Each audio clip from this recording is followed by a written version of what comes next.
জামাত শিবিরের জন্য আরেকটি সুখবর হচ্ছে, জামাত ইসলামীকে রাষ্ট্র ক্ষমতায় মেনে নিতে প্রতিবেশী দেশ ভারত প্রস্তুত এবং তারা সুস্পষ্ট ইঙ্গিত দিচ্ছে।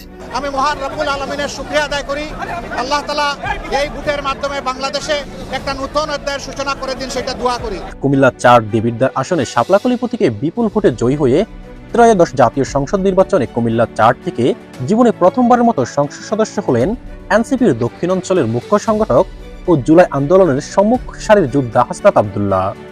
Congratulation mister Nasiruddin Patwari. আমি যেই মুহূর্তে নিউজটা করছি, মুসলিম ভাইয়ের বউয়ের ফোন পাওয়ার পরে ঘুমাইছিলাম, ভাবছিলাম নির্বাচনের দিন আসলে গুজবের কারখানা, কোনটা বিশ্বাস করবো তো কোনটা করবো। তাহলে কি নাতির কাছে দাদার পরাজয় ঘটতে যাচ্ছে?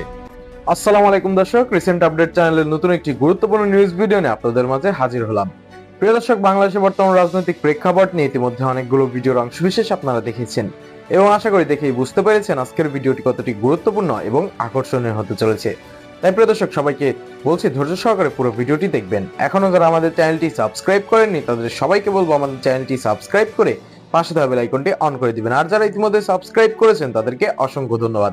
তো প্রিয় দর্শক, চলুন আর কথা বাড়াবো না, একটি লাইক দিয়ে মূল ভিডিওতে যাওয়া যাক।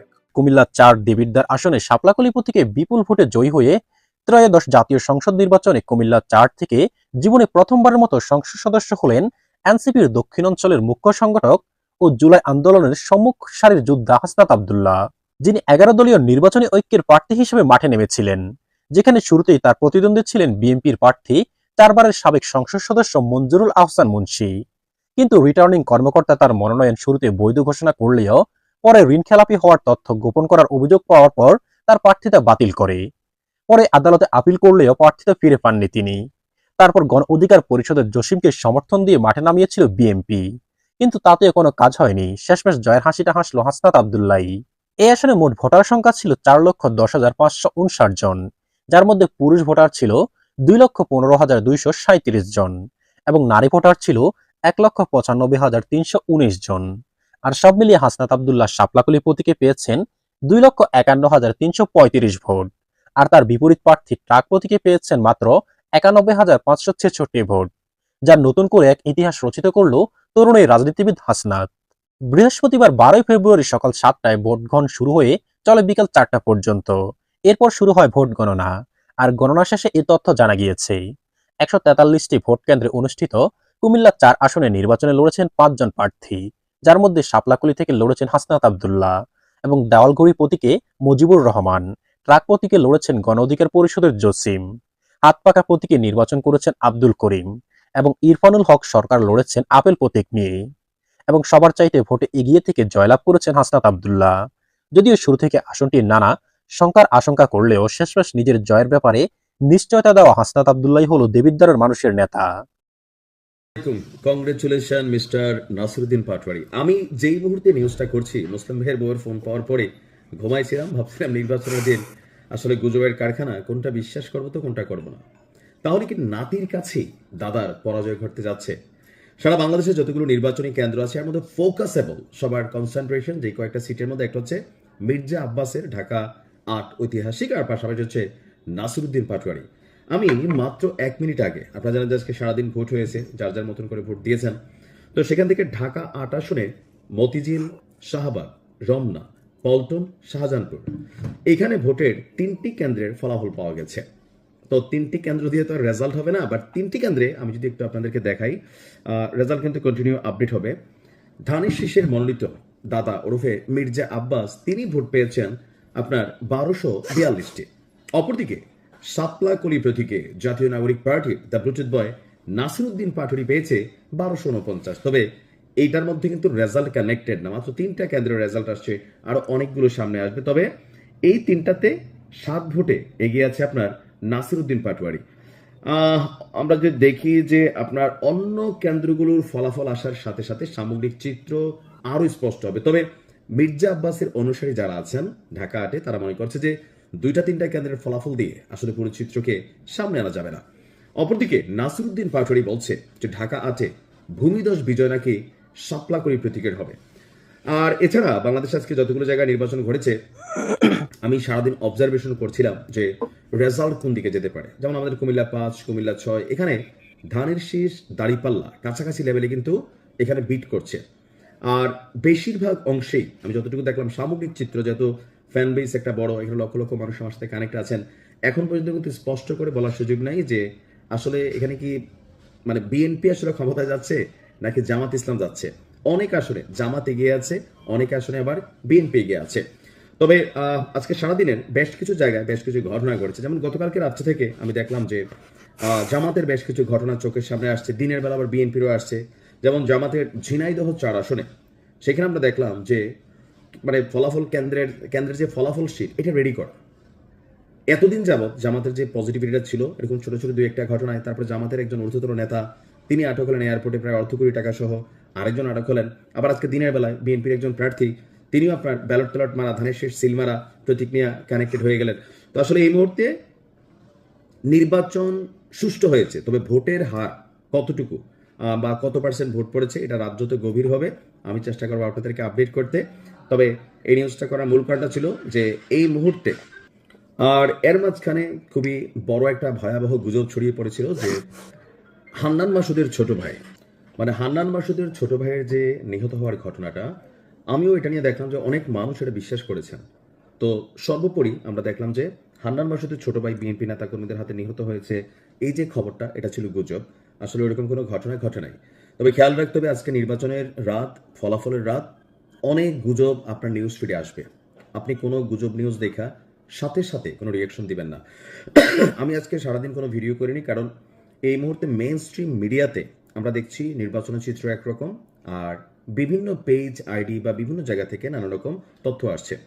ফলাফল যাই হোক, কেউ কারোর বিরুদ্ধে কোনো রকম কর্মকাণ্ডে লিপ্ত হবেন না, জড়িত হবেন না। দিন শেষে আমরা সবাই কিন্তু একই দেশের মানুষ, একই এলাকার মানুষ।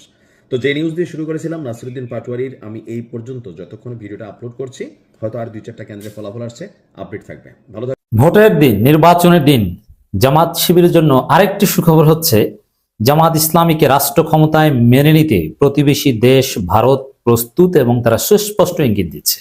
গত এক সপ্তাহে ভারতের বিভিন্ন পত্রিকা ঘাটলাম এবং সবসময় এতে আমি নজর রাখি, প্রথম সারির যে গণমাধ্যমগুলো আছে এবং ভারতের যে থিঙ্ক ট্যাঙ্কগুলো যারা মোদী সরকারকে বিভিন্ন পরামর্শ দিয়ে থাকেন বা যাদের পরামর্শের আলোকে মোদী সরকার তার ফরেন পলিসি অপারেট করে থাকেন, সাউথ ব্লক রিলেটেড যত থিঙ্ক ট্যাঙ্ক আছে তাদের সবার দৃষ্টিভঙ্গি গত 6 দিন যাবৎ পরিবর্তন হয়ে গেছে।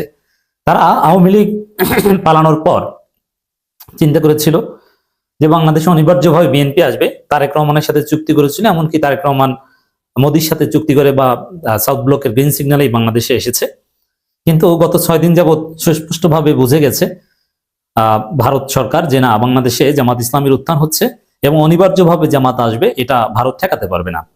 যার ফলশ্রুতিতে জামাতকে মেনে নিতে তারা পুরোপুরি প্রস্তুতি নিচ্ছে, এমনকি আওয়ামী লীগের হাত ছেড়ে দিতেও তারা পুরোপুরি প্রস্তুত। আমি দায়িত্ব নিয়ে জেনে শুনে বলছি, নির্বাচনের পর জামাত ক্ষমতা আসার পর ভারত শেখ হাসিনাকে ফেরত দিবে না, কিন্তু অন্যান্য এ বিষয়ে তারা ডিসাইডেড, এ বিষয়েও তাদের বক্তব্য আছে যে শেখ হাসিনা বাদে অন্যান্য যারা আছে তাদেরকে ফেরত দিতে পারে জামাত সরকারের সাথে একটা আলাপ আলোচনার ভিত্তিতে। জামাত তাদেরকে বিচার করবে একটা প্রক্রিয়ার মধ্য দিয়ে, অথবা বলতে পারে যে আওয়ামী লীগের ওবায়দুল কাদের সহ যারা আছেন আপনারা অন্য কোথাও চলে যান, ইন্ডিয়ায় আর রাখা সম্ভব হচ্ছে না। ইন্ডিয়ার এই প্যারাডাইম শিফট হতে যাচ্ছে। দ্যাট মিনস বাস্তবতা নিরিখে যেহেতু হাসিনাকে রক্ষা করতে পারেনি, আওয়ামী লীগ নির্বাচন হয়ে যাচ্ছে, আপনি দেখেছেন যে এই নির্বাচনের বিরুদ্ধে ভারত অফিসিয়ালি একটা কথাও বলতে পারেনি। এর মানে এটা প্রমাণিত হয়েছে যে ভারত যা চায় সেটা হয় না। অনিবার্যভাবে বাংলাদেশের জনগণের যে সিদ্ধান্ত সেটা মেনে নিতে তারা বাধ্য, এটা স্পষ্ট ইঙ্গিত। তা আমিরের জামাতও রাষ্ট্রনায়ক সুলভ সঠিক টাইমে একদম স্পষ্টভাবে জানিয়ে দিয়েছেন ভারতের সঙ্গে সুসম্পর্কের গুরুত্ব দেওয়া হবে। এনডিটিভি কে জামাতের আমির, এই খবর আবার নির্বাচনের দিন বাংলাদেশে ছড়িয়ে পড়েছে। আপনারা যখন আলোচনা শুনছেন তখন তো বাংলাদেশে ভোট গ্রহণ চলছে, কেউ কেউ ভোট গ্রহণের পরে শুনবেন। এবার নির্বাচনের দিন, নির্বাচনের আগে 1 দিন আগে, 2 দিন আগে, 3 দিন আগে, 6 দিন পর্যন্ত ইন্ডিয়ান রয়টার্স যেটা রোমাপালের, এছাড়া বিবিসি বা আরো যত এনডিটিভি থেকে শুরু করে যত খবর আছে, অথবা রয়্যাল স্টেশনশিপের যে মেসেজগুলো যেগুলো আমরা কিছুটা জানি, সবগুলোর অর্থ হচ্ছে এটা যে জামাত ইসলামী বাংলাদেশে ক্ষমতায় আসবে।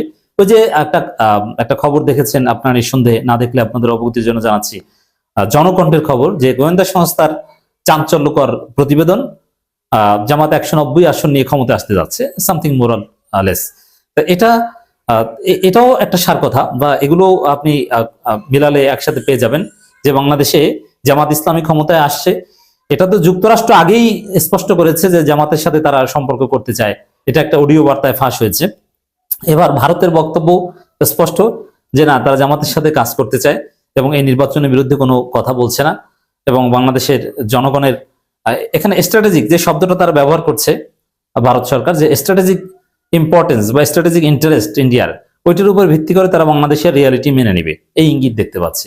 এবং এর ক্ষেত্রে আমিরে জামাতের বক্তব্য ক্লিয়ার, মানে রেসিপ্রোসিটি, যে সেই দাস এবং প্রভু সুলভ সম্পর্ক থাকবে না, ভারতের সাথে বাংলাদেশের ন্যায্যতার ভিত্তিতে একটা সুসম্পর্ক থাকবে, সম্পর্ক হবে পিপলস টু পিপলস, বাংলাদেশের জনগণের সাথে ভারতের জনগণের সম্পর্ক। ভারত বাংলাদেশকে ডমিনেট করতে পারবে না। বাংলাদেশের সাথে চীন, যুক্তরাষ্ট্র থেকে শুরু করে তুরস্ক, অন্যান্য দেশের যেরকম বন্ধুত্ব সুলভ সম্পর্ক, ভারতের সাথেও এরকম একটা বন্ধুত্ব সুলভ সম্পর্ক প্রতিষ্ঠিত হবে। আমিরে জামাতের বক্তব্য, ভারতের সঙ্গে সুসম্পর্কের গুরুত্ব দেওয়া হবে। আমরা একটু রিপোর্টটা বিশ্লেষণ করছি। দর্শক, ক্ষমতায় গেলে ভারতের সঙ্গে সুসম্পর্ককে অগ্রাধিকার দেওয়া হবে বলে জানিয়েছেন বাংলাদেশ জামাত ইসলামী আমির ডাক্তার শফিকুর রহমান। এনডিটিভিকে দেওয়া সাক্ষাৎকারে তিনি কথা বলেন। জামাত আমির বলেন, বাংলাদেশের প্রত্যেক নাগরিকের মর্যাদা সমান, এখানে সংখ্যালঘু বলে কিছু নেই। অতএব ভারতের যে কনসার্ন গুলো, ওটা তো আসলে কনসার্ন না, ওটা ছিল ষড়যন্ত্র বাস্তবায়ন করার একটা হাতিয়ার, যে এই সংখ্যালঘু নির্যাতন হচ্ছে, অমুক তমুক, না, ওই সব ন্যারেটিভ দিয়ে চলবে না। আর হ্যাঁ, অতীতে বিএনপি এবং আওয়ামী লীগ উভয় সংখ্যালঘুদের উপর নির্যাতন চালিয়েছে, সংখ্যালঘুদের সাথে প্রতারণা করেছে। কিন্তু জামাত ইসলামী ক্ষমতায় আসলে সংখ্যালঘু বলতে কিছু থাকবেই না, সবাই এদেশের নাগরিক। এবং এ কারণে এবার সংখ্যালঘুরা জামাতকে ভোট দেওয়ার সিদ্ধান্ত নিয়েছে। বিভিন্ন জায়গায় দেখছেন যে হিন্দুরা জামাতকে ভোট দিতে প্রস্তুত। ভারতের সঙ্গে সম্পর্কের বিষয়ে জামাতের অবস্থান সম্পর্কে জানতে চাইলে তিনি বলেন, ভারত আমাদের নিকটতম প্রতিবেশী, ভারতের সঙ্গে সুসম্পর্ক আমাদের অগ্রাধিকার। এবং জামাত কোনো র্যাকলেস অথবা কোনো বেপরোয়া সিদ্ধান্ত অথবা ইমোশনাল কোনো সিদ্ধান্ত নেবে না। জামাত ইজ রিয়ালিস্টিক, যে ভারত প্রতিবেশী, তাদের সাথে সম্পর্ক রাখবে, তবে সম্পর্ক কিভাবে? ন্যায্যতার ভিত্তিতে। এটা নিয়ে কোনো হীনমন্যতা, দ্বিধাদ্বন্দ্ব নেই। অতএব এটা জামাতের ক্ষমতা আসার পর আরেক ধাপ অগ্রগতি। ভারতের ষড়যন্ত্র কার্যত থমকে গিয়েছে। সেনাবাহিনী যুক্তরাষ্ট্রের কথাকে মূল্যায়ন করে, কারণ তাদের মিশনের বিষয় আছে, জাতিসংঘের সাথে অনেক হিসাব নিকাশ আছে। এখানে সিভিল অ্যাডমিন এবং পুলিশ কিছু জালিয়াতি করার চেষ্টা করেছে, করলেও সেটা বিএনপির পক্ষে। সরাসরি ভারত এখানে অনেক কিছুই চেষ্টা করেছে, কিন্তু শেষ পর্যন্ত দেখেছে যে ভারত যা করে ফলাফলই উল্টা। ভারত যদি জামাতের অতি বিরোধিতা করে, তাহলে বাংলাদেশের জনগণ জামাতকে আরো বেশি চাইবে। তবে জামাত দুইটা ব্যালেন্স করতে পেরেছে। জামাত ভারতের আধিপত্যবাদের বিরুদ্ধে রাজনীতি করেছে, যার ফলে ভারত লাইনে এসেছে। এখন বাংলাদেশের জনগণ যেটা চায়, যে ন্যায্যতার ভিত্তিতে ভারতের সম্পর্ক, পরিস্থিতি সেদিকেই যাচ্ছে। জামাতের আমির বলেন, ভারত সফরের ক্ষেত্রে তার কোনো দ্বিধা বা বাধা নেই, নির্বাচন শেষ হোক, তারপর আমি এ ব্যাপারে সিদ্ধান্ত নেব।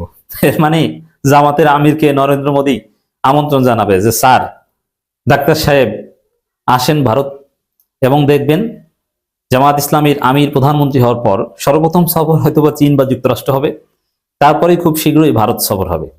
এর মানে আমরা যেটা চেয়েছি, যে ভারতের সাথে একটা বন্ধুত্বের সম্পর্ক, এমনকি জামাতের আমির ইউনুসের লেগেসি বহন করে যে কাজটা করবেন, সার্ককে পুনরুজ্জীবিত করবেন, যার ফলে দক্ষিণ এশিয়া একটা অভিন্ন কারেন্সি, জিয়াউর রহমানের যে স্বপ্ন ছিল, একটা ফ্রি ট্রেড এরিয়া, অনেকটা বর্ডারলেস ইউরোপীয় ইউনিয়ন টাইপের, সাউথ এশিয়া কমপক্ষে 8টা দেশের মধ্যে, এই লক্ষ্য জামাতের আমির কাজ করবে। এর মানে ভারত বাংলাদেশকে কোনো ডমিনেট করতে পারবে না। আমরা ভারতে যাব, ভারত আমাদের সাথে আসবে। আমরা ইন্ডিয়ান প্রোডাক্ট কিনবো, তারা আমাদের প্রোডাক্ট কিনবে। আমরা পাকিস্তানে যাব, পাকিস্তান আসবে।